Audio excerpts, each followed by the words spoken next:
네, 월스트리트 모닝 브리핑 함께하고 있습니다. 이번에는 매주 월요일마다 저희가 미국 현지로 연결해서 미국 시장 상황들 또 전달받고 있습니다. 미국 주식 관련 전문 유튜버 유산업님과 함께합니다. 어서 오세요. 네, 안녕하십니까. 네, 저만 소리가 안 들리는 건가요? 자, 어, 유산업님 잘 네네. 지내셨나요? 잠시만요. 저 소리가 지금 안 들리시나요? 네. 아, 지금 어, 저만 지금 들리는 거죠? 다 들리시나요? 네네, 알겠습니다. 들립니다. 이제 들립니다. 자, 잘 지내셨나요? 저는 저희가 2주 동안 쉬었던 것 같습니다. 그러니까요. 2주 만에 뵈가지고 너무 오랜만에 뵙는 것 같아서 제가 잘 지내셨냐는 또 인사를 드린 겁니다. 그동안에 어떻게 뉴욕의 날씨나 뭐 이런 것들은 좀 어떻습니까? 지금 한국은 오락가락해요. 추웠다 더웠다. 사실 미국도 날씨가 굉장히 오락가락해가지고요. 사실 뭐 엊그저께는 에어컨을 켰다가 오늘은 또 히터를 키기도 하고 해가지고 최근에 날씨가 굉장히 변덕스러운 면을 많이 보여주는 것 같습니다. 미국도 그렇지만 우리나라도 비슷하군요. 다 이제 전 세계가 지구가 많이 아픈 것 같다라는 생각을 우리가 날씨로도 체험을 하고 있습니다.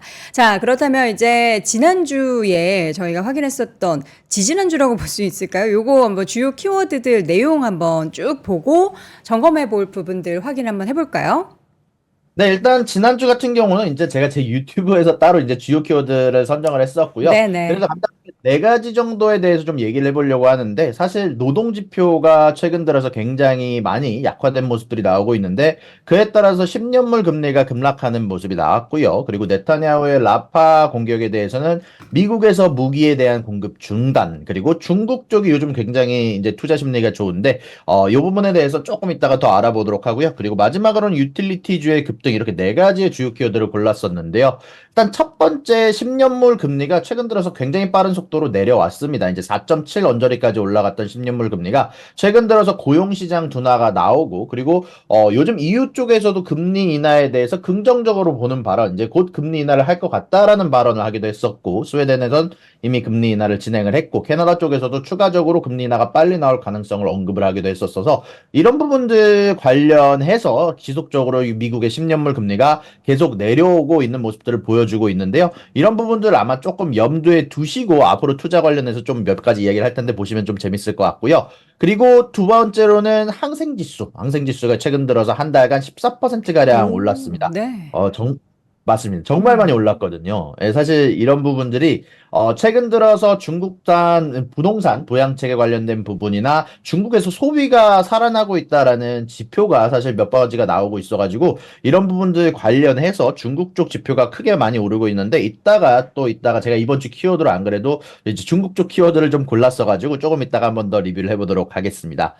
그리고 그 다음으로는 유틸리티주. 사실 유틸리티주가 제가 전에도 한번 언급드린 적이 있었는데 AI 주식은 최근에 너무 많이 올랐어서 모멘텀이 어떻게 될지 모르겠지만 거기에 대해서 2차로 수혜를 받을 수 있는 주식에 전에 한번 얘기를 했을 때 제가 유틸리티주랑 전기 관련주를 한번 언급을 해드렸었는데 실질적으로 유틸리티주가 굉장히 커다란 강세가 나오고 있습니다. 지난 16거래 동안 거의 한 12%가량 올랐고요. 이제 2월 저점 이후 S&P 500이 4% 오르는 동안 유틸리티 섹터가 거의 한 19% 가까이 올랐는데요. 이제 문제는 이 상승에 대한 내러티브가 이제 두 가지 종류로 볼 수 있는데, 이제, 요건 조금 제가 한번 좀 디테일하게 한번 얘기를 해보겠습니다. 이제, 유틸리티 주식이 이제 전기, 물, 가스를 공급하면서 이제 투자자들에게 꾸준한 배당을 제공하는 대표적인 경기 방어주인데, 이제 가장 커다랗게 이 주식이 오르는 이유는 이제 주식들이 이제 하락하거나 경기 침체가 올 때 배당을 받기 위해서 혹은 금리 인하 시기에 채권에 대한 대안으로 투자가 될 때가 많은데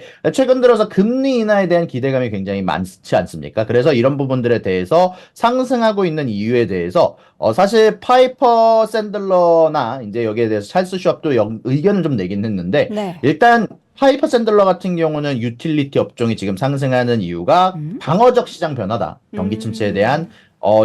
좀 대비를 하고 있는 것 같다라고 얘기를 하면서 경기 순환주가 시장을 사상 최고로 이끌었던 연초는 좀 다른 것이다라고 얘기를 했고 찰스 슈왑 같은 경우는 연준 금리 인하에 대한 기대감이 반영된 결과인 것 같다라고 얘기를 했거든요.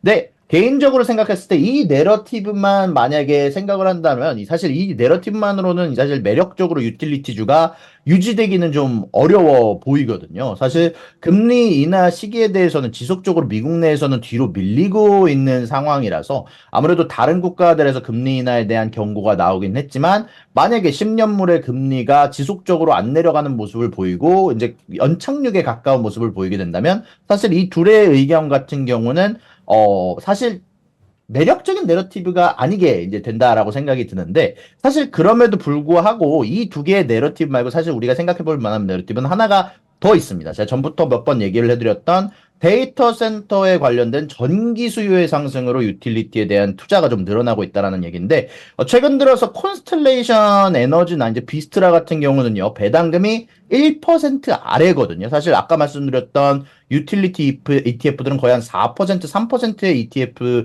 배당금이 있음에도 불구하고 그것보다 훨씬 더 낮은 이 두 회사들이 아주 커다랗게 급등을 하고 있습니다. 이제 3개월 기준 71%, 각각 118% 오르면서 직접 전기를 생산해서 공급하는 회사들로 이제 투자자들 눈이 이쪽들로 돌려지고 있는데 이 두 쪽의 투자 내러티브는 조금 다릅니다. 어차피 지금 기준 이제 배당이 1%도 안 되는 회사인데 사실 얘네들이 오르는 내러티브는 경기 방어주 배당의 성격이 아니라 반대로 성장주의 내러티브를 가지고 성장하는 유틸리티주라고 봐도 좋을 것 같은데 최근 들어서 AI 데이터 센터나 이제 반도체법에 따라서 제조업이 미국 내로 이전함에 따라서 미국 내에서 전기에 대한 수요가 굉장히 많이 늘고 있고요. 그리고 난방 및 운송의 전기화로 인해서 전력 수요가 증가할 것으로 예상이 되는데 여기에서 맥킨지 같은 경우는 데이터 센터에 대한 전력 수요가 2030년까지 연평균 13%에서 15% 상승할 거로 예상하고 있고요. 그리고 PJM 인터커넥션 같은 경우는 데이터 센터가 많은 주들은 약 버지니아를 포함해서 향후 10년간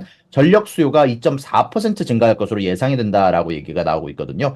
그리고 이런 전력 시장 관련해서 7년 연속으로 수요가 공급보다 많이 늘어나는 현상이 나오고 있고 신규 용량이 상업 운영으로 전환된 시간이 더 오래 걸리고 있습니다. 그래서 조금 우리가 좀 주목할 만한 부분에 대해서 탈레너지하고 아마존 사이에서 나왔던 원자력 전력 구매 그리고 인수 소식에 대해서 좀 얘기를 해보고 싶은데 이 두 소식에 따르면 그린 에너지 혹은 원자력 에너지 같은 경우는 항상 사용할 수 있는 전력 같은 경우 이제 높은 요금을 약 50%가량 더 높은 프리미엄을 받고 요금을 받을 것으로 예상이 되거든요. 그러다 보니까 아까 말씀드린 두 회사나 지금 당장 전력 생산을 늘릴 수 있는 회사 그게 그리고 그린 에너지라면 결국 이런 부분들은 성장주 관련된 내러티브로 적용이 되게 되면서 사실 아까 말씀드렸던 두 가지 내러티브보다는 훨씬 더 배당의 내러티브보다는 훨씬 더 매력적으로 조금 더 AI 쪽이 데이터 센터 쪽이 지속적으로 증가를 하는 동안에 거기에서 혜택을 받을 것으로 좀 예상이 된다라고 여러분들에게 한번 좀 얘기를 해 드릴 수 있을 것 같습니다. 네,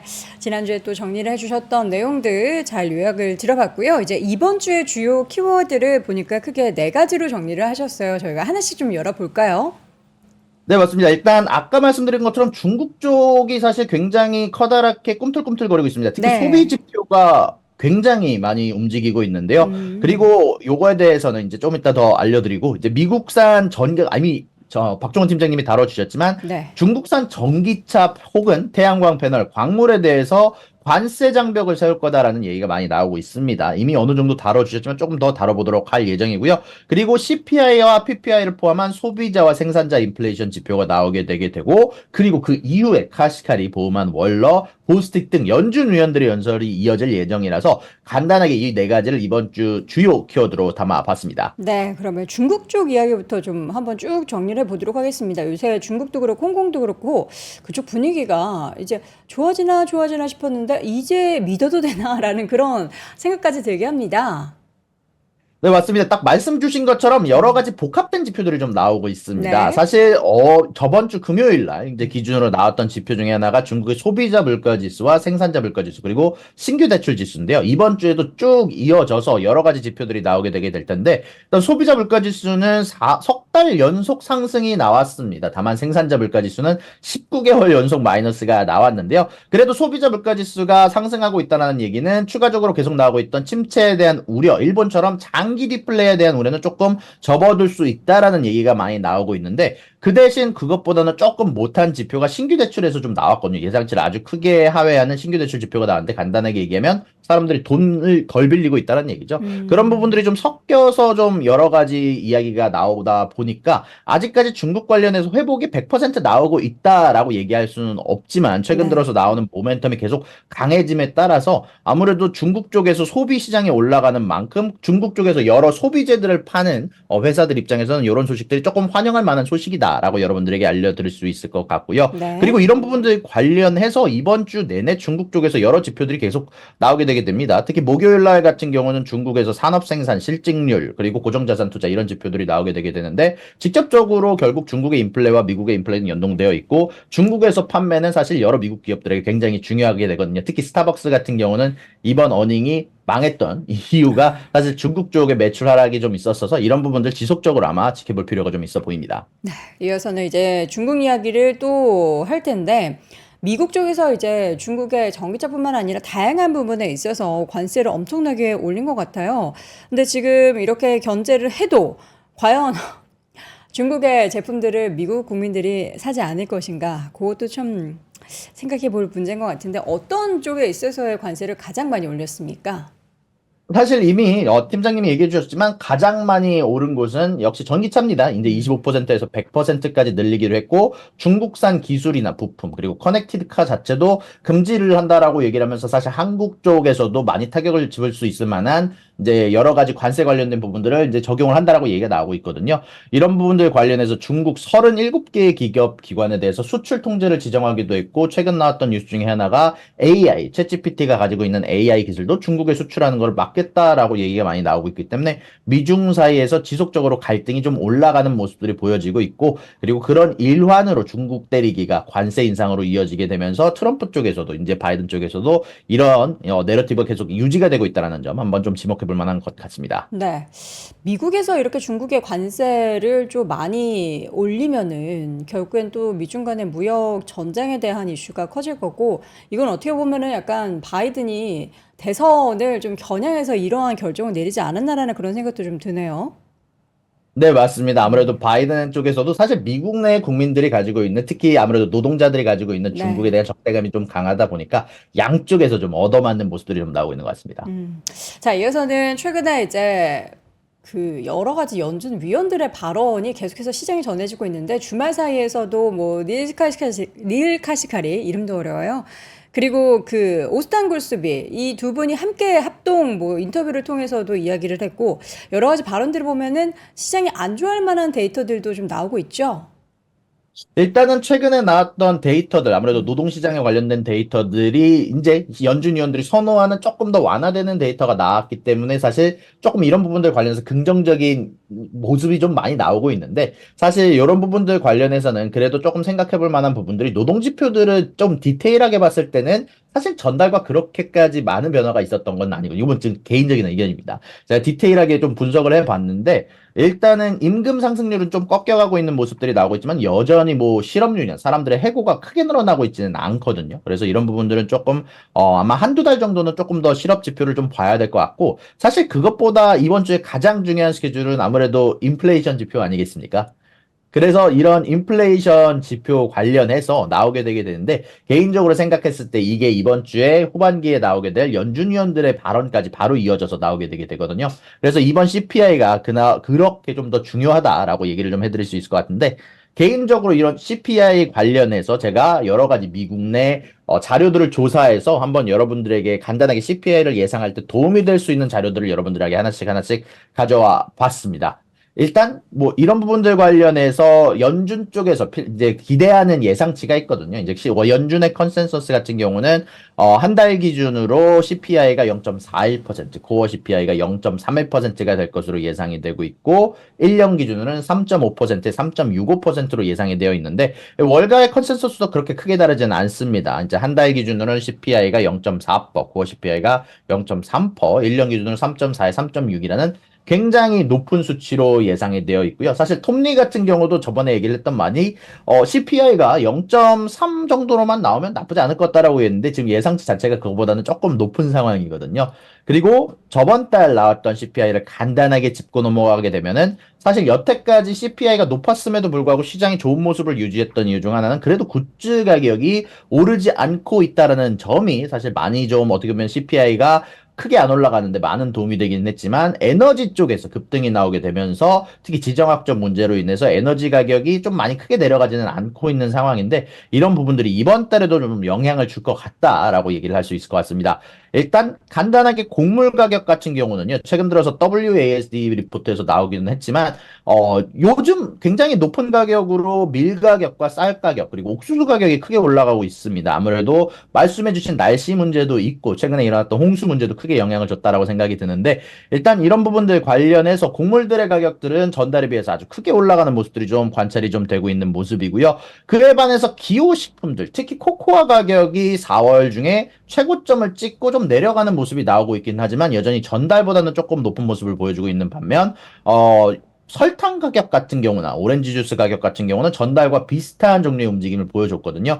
그리고 좀 재미난 건 커피 가격이 아주 급등했다가 조금 내려가고 있는 모습이 있긴 하지만 3월보다는 전반적으로 높은 가격에서 거래가 됐었습니다. 자, 그리고 마지막으로 고기 가격은 WASD 리포트 기준으로 돼지고기 가격이 전체적으로 생산량이 좀 늘어나고 있으나 지금 당장의 가격은 조금 올라가는 모습이 보였고요. 그리고 소 가격 같은 경우는 전달에 비해서 빠른 속도로 가격이 내려오는 모습이 있었습니다. 아무래도 공급이 크게 늘었다라는 점이 수출이 좀 줄었다라는 점이 이런 부분들이 아주 커다란 가격에 대한 유지나 혹은 하락 포인트가 좀 됐다라고 말씀드릴 수 있을 것 같고요. 그리고 이런 부분들 관련해서 통틀어서 이런 것들을 조사해주는 자료 사이트가 있는데 이쪽 기준으로는 사실 커다랗게 가격 변화가 없었습니다. 이제 소비자가 받아보는 가격 기준으로 계란 가격이 소폭 증가하고 고기 가격이 소폭 증가한 거 빼고는 뭐 유제품 가격이라든지 아니면은 냉동식품 가격이나 반대로 여러 가지 알코올 가격들은 전달보다 좀 떨어지는 이제 그런 시대가 좀 있었거든요. 그러다 보니까 음식 가격 같은 경우는 아마 크게 상승하기는 좀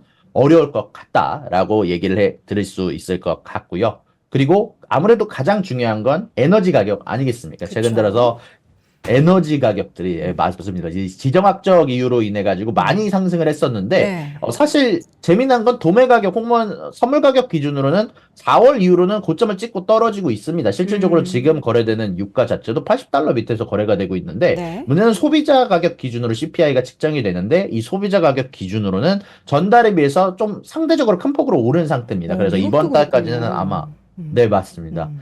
가솔린 가격 같은 경우는요, 제가 직접 조사를 해봤는데, 네. 전달보다 거의 한 갤런당 15센트에서 20센트 가량 오른 상황이거든요. 이제 그러다 보니까 전체적으로 유가가 떨어지기는 어려울 것 같다라고 생각이 좀 들고요. 그래도 그나마 난방유가 지속적으로 나쁘지 않은 모습을 보여주고 있는데, 음. 난방유가 아무래도 최근 들어서 그래도 온도가 좀 따뜻해졌다 보니까 지속적으로 가격이 떨어질 예정인데, 문제는 아까 전에 유틸리티주가 계속 상승한다라고 말씀드렸는데, 네. 이런 부분들에서 가장 커다란 역할을 하는 게 결국 전기와 천연가스거든요. 전기와 음. 천연가스 가격은 전달에 비해서 좀 큰 폭으로 상승하는 모습들이 나오고 있습니다. 아무래도 데이터 센터가 전기를 많이 사용하기도 하고 천연가스가 워낙 많이 떨어졌었기 때문에 이런 부분들이 조금 가격에 대해서 반등을 보여줄 것으로 예상이 좀 되면서 전체적으로 에너지 가격은 아마 전달에 비해서 좀 상승하지 않을까라고 생각이 좀 되는 지표들이 굉장히 많이 나왔습니다. 자, 그리고 가장 중요한 건 아무래도 굿즈들의 가격이겠죠. 사실 음. 굿즈들의 가격이 좀 버텨준 만큼 코어 CPI 혹은 코어 PC가 좀 낮게 나오는 경향이 있었는데 이런 경향이 좀 바뀔 만한 트렌드가 조금 개인적으로 관찰이 됐다라고 생각이 좀 듭니다. 이제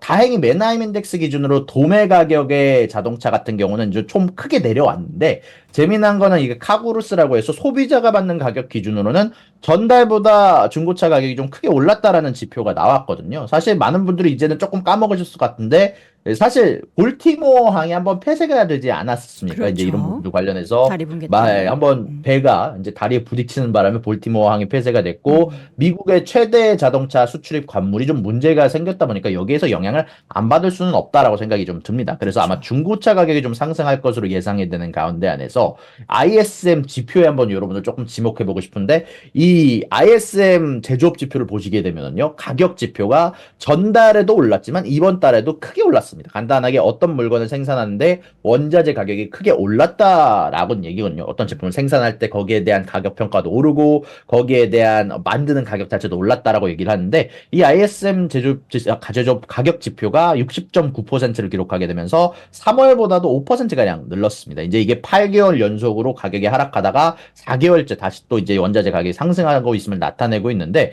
이게 사실 저번 CPI까지는 반영이 안 됐었습니다. 근데 아마 이번부터는 조금 반영이 되지 않을까 싶은 게 사실 대부분의 산업에서 사실 식음료 산업이나 이제 간단하게 얘기하면 이제 기호식품이죠. 기호식품을 빼고는 모든 제조업 산업에서 전반적으로 가격 상승이 나타나고 있다라고 지표가 나왔거든요. 그래서 이번에는 조금 과감하게 좀 굿즈 가격이 오랜만에 상승하지 않을까라는 생각이 좀 드는 부분들이 좀 있었고요. 그리고 최근 들어서 이제 파월 연준 의장이 주거비는 내려갈 것이다라고 얘기를 하기는 했지만 여전히 이거를 아파트멘트닷컴이라고 해서 미국인들이 가장 많이 쓰는 이제 렌탈에 대해서 리스팅을 하는 웹사이트를 조사를 해보면 렌트 가격은 여전히 소폭이나마 상승하고 있습니다. 전달보다는 조금 상승폭이 줄긴 했지만 아마 이런 부분들이 주거비의 상승으로 지속적으로 이어지지 않을까 싶은 자료가 좀 나오긴 했고요. 좀 긍정적인 점을 보자면 지속적으로 이렇게 진동폭을 이뤄내는 폭들이 좀 줄어들고 있거든요. 그래서 아마 파월이 얘기한 것처럼 언젠가는 조금 이런 렌트비 가격 상승이나 좀 이런 부분들이 좀 안정이 될 것 같다라고 생각이 좀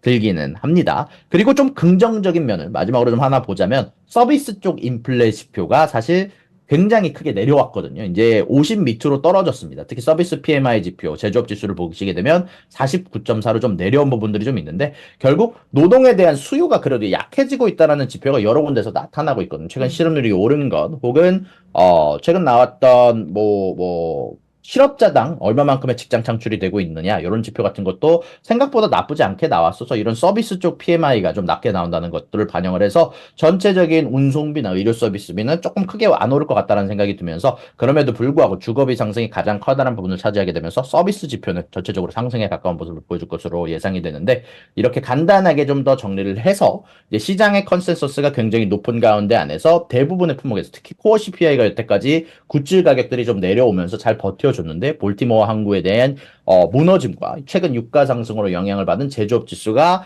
물가 가격이 크게 오름에 따라서 아마 이런 부분들이 영향을 받게 되면서 굉장히 높은 CPI가 조금 나오지 않을까라고 개인적인 예상을 한번 좀 여러분들에게 적어볼 수 있을 것 같습니다. 네, 우리가 사실 물가 지표가 당장에 뭐 그 다음 달, 그러니까 지난 4월이 뚝뚝 떨어질 거라는 예상은 누구도 하지 않지만 거기서 더 오르지만 않았으면 좋겠다 싶은데 지금 우리 유사남님께서 정리해 주신 내용들을 쭉 보면은 이게 떨어지기는커녕 오히려 올라가겠다라는 생각이 들고요. 또 이제 향후 미래를 이제 예측해 볼 수 있는 여러 가지 데이터 가운데 말씀해 주셨던 PMI도 그렇고 고용시장 열기가 조금씩 더 식고 있다라는 것은 뭐 당장에 다음 달에 뭐 물가 지표가 내려가는 것보다는 분기 정도로 좀 생각을 하면은 그 다음 분기에 있어서는 약간 또 이 물가 관련한 지표들도 좀 식지 않을까라는 기대감을 갖게 하는 것 같습니다.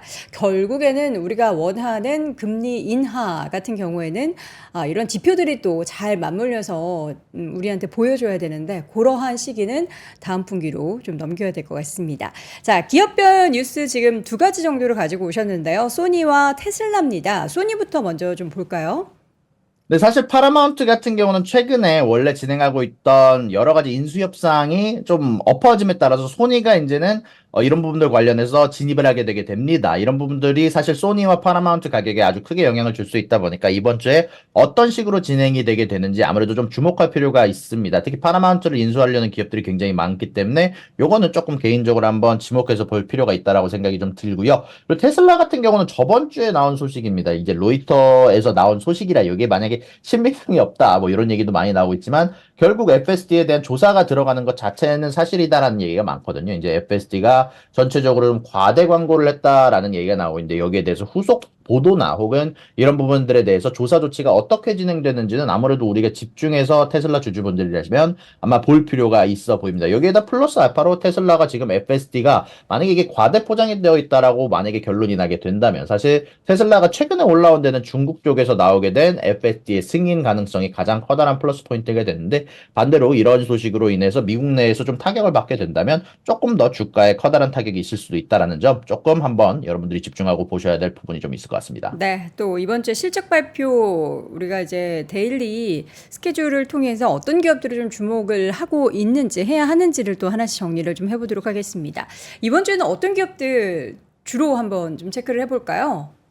그래서 일단 이번 주는 사실 많은 분들이 투자하시는 기업들 위주로 어닝이 나오진 않습니다. 이제 조금 더 좀 생각을 해보자면 이제 중국주들이나 경기방어주 쪽에서 전체적으로 어닝 발표가 되는 경우가 많은데 네. 월요일 같은 경우는 텐센트와 후야 등의 중국주들의 어닝 발표가 있을 예정이고요. 화요일 날은 알리바바, 이제 최근 들어서 중국 쪽에 이제 소비 패턴을 좀 보여주는 이제 알리바바 그룹의 어닝 발표가 있을 예정이고 반대로 미국에서는 홈디포라는 기업이 어닝 발표를 하게 되면서 이제 건축에 대한 수요 혹은 여러 가지 집에 대한 수요, 부동산에 대해서 어떤 감정들을 가지고 있는지 조금 알아볼 수 있는 지표가 발표가 되게 되고요. 그리고 목요일 날 같은 경우는 월마트와 바이두, 징동닷컴, 존디어 등등 여러 가지 경기 방어주에 가까운 회사들과 중국주들의 어닝 발표가 있을 예정입니다. 사실 이번 주까지는 저번 주까지는 어닝 발표가 굉장히 중요한 기업들의 어닝 발표가 좀 있었는데 이제 슬슬 마무리가 돼 가면서 상대적으로 관심도는 나는 기업들의 어닝들의 발표가 있을 예정이고요.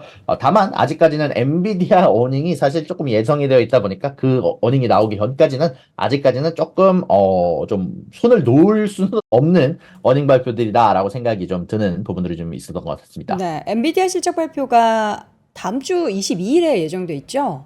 네, 맞습니다. 이제 네. 엔비디아 같은 경우는 최근에 나오고 있던 주식시장의 상승세를 리드하고 있었던 기업인 만큼 아무래도 엔비디아가 아무리 예전만큼 뭐 모든 시장을 뭐 리드하는 건 아니다. 최근 들어서 엔비디아도 막 어닝이 좀 주춤하고 있다라고 얘기가 나오고 있지만 결국 엔비디아 어닝이 안 나오게 되면 모든 AI주들이 다 영향을 받을 수밖에 없거든요. 그래서 네. 이런 부분을 꼭 아마 집중해서 보일 필요가 좀 있어 보입니다. 네, 이번 주에는 이제 시장을 좀 좌지우지할 만한 기업들의 실적 발표는 없으나 또 일부 중국 관련한 기업들의 실적 발표 있기 때문에 지금까지 좀 약간은 돌아서고 있는 중국 시장에 대한 뷰를 또 이런 기업들의 실적 발표 내용으로 확인해 보실 수 있을 것 같고요. 유선남님, 저는 이제 현재 계시니까 또 현지의 분위기를 또 체감을 하고 계시지 않습니까?